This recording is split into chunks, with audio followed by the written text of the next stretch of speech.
Greetings, fellow men, servus Männer, it's Red Pill Germany again, and I am just coming out of a train station in southern Japan, in Kyushu. I am continuing my tour of Japan for this year, and I wanted to show you a typical scene from a Japanese city. This is by no means Tokyo, this is by no means Osaka. It is a big city for me as a German, but in the framework of Japan, it is by no means a larger city. So bear in mind, I just came out of one of the main train stations in this city, and look around you how it looks like.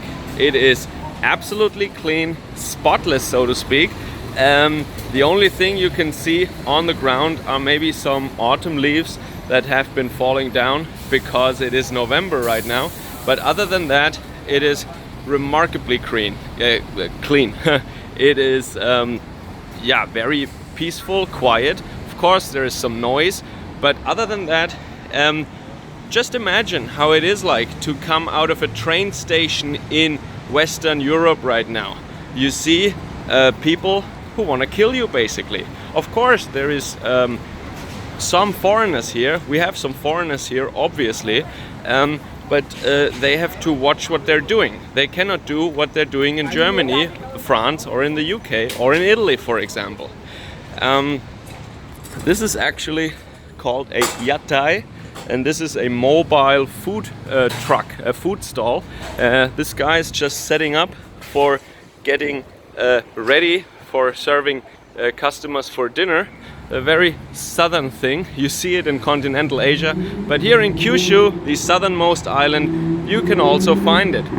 And I just can invite any person from one of those very, very enriched countries, like mine, for example, go either to a Eastern Central European country, or go to Japan or South Korea for that matter, and just see how it is there.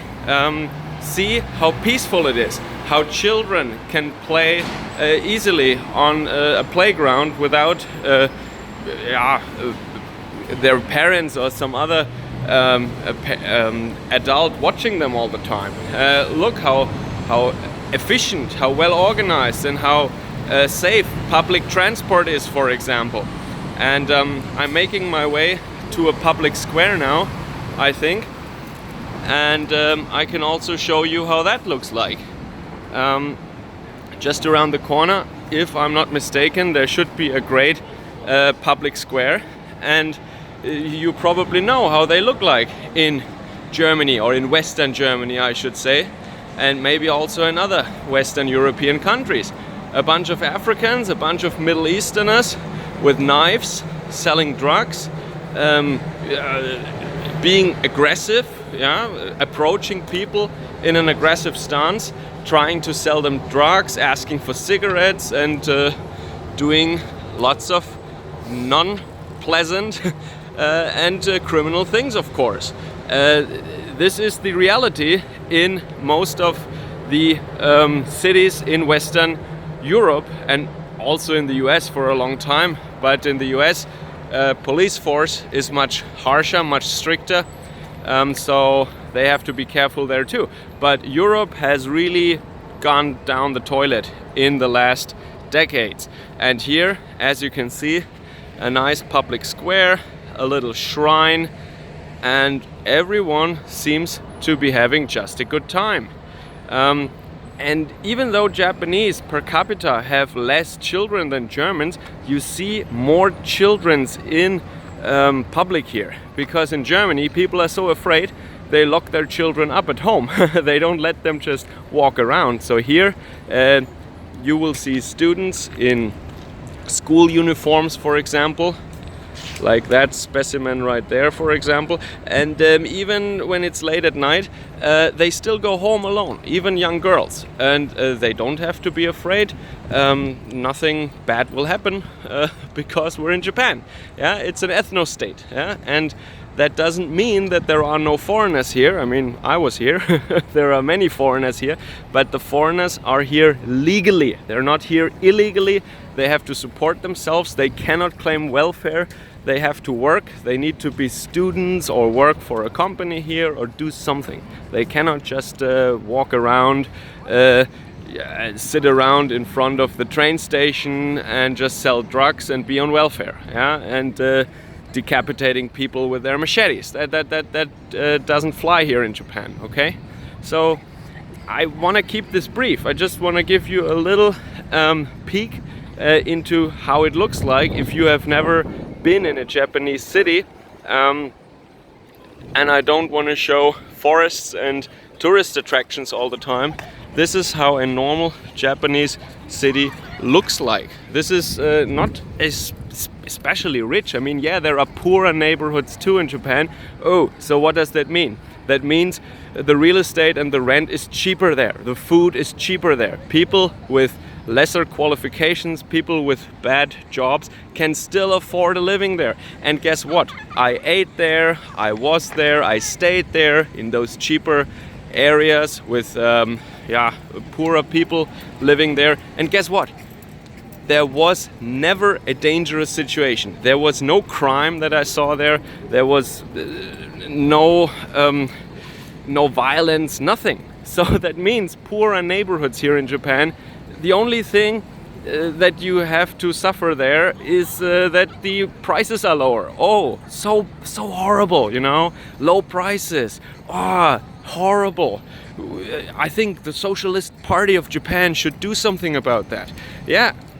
It is not so bad to live in a cheap neighborhood here. Yeah? Of course, it looks nicer in an expensive neighborhood, but it's not like you get mugged in a cheap neighborhood here. That's the difference to Europe and the US. So yes, there is a difference between rich and poor in Japan, but it's not as bad as in Europe, because you don't suffer from living in a poor neighborhood so much, because there is not so much crime there. Or I didn't notice anything, nothing. Another nice thing that I can report is that in the subway tunnels, for example, they have actual mirrors for people to check their makeup, their hair, their clothes, whatever. People, when they're in public, professionals, they want to check themselves, you know, before and after the train. And there are actual mirrors here. And they're not broken, they're not scratched, nothing. So this is something in Europe. If you were about to put up a mirror in a subway tunnel in Europe, this mirror would not stay untouched for even an hour. It would be smashed, it would be tagged, it would be scratched. You can't do that, okay? So just an example of how people really stick to the rules here. How they would see this as really antisocial if you were about to do that. And if you just drop a little piece of paper or some garbage, the person standing next to you will actually yell at you, and he will pick it up himself probably and throw it into the next dustbin or something, right? People really care about cleanliness in the public square, and they wouldn't tolerate that. They would do something. And in Europe, everyone just throws their garbage anywhere. It is horrible. The whole inner cities in European towns, including my own country especially, I mean, most data points I have are from Germany, of course, everyone just throws their garbage away. It is annoying as hell. And here, people really take an interest in public safety and cleanliness, and you can see how clean it is here. And this is a very representative picture that you get here. This is not special what you see here. And I invite every one of you to come to Japan, come to Korea, South Korea of course, or maybe also Hungary, or maybe Poland, and you will see the difference. If you have never been in an actual ethno-state, I'm just telling you, come here. You will see how nice it is. And unfortunately, I have to go back to Europe very soon, to Germany. But I really like it here, I have to admit. It's nice. Just for a vacation, if you can make it, try it. You will see the difference. Servus, Kameraden.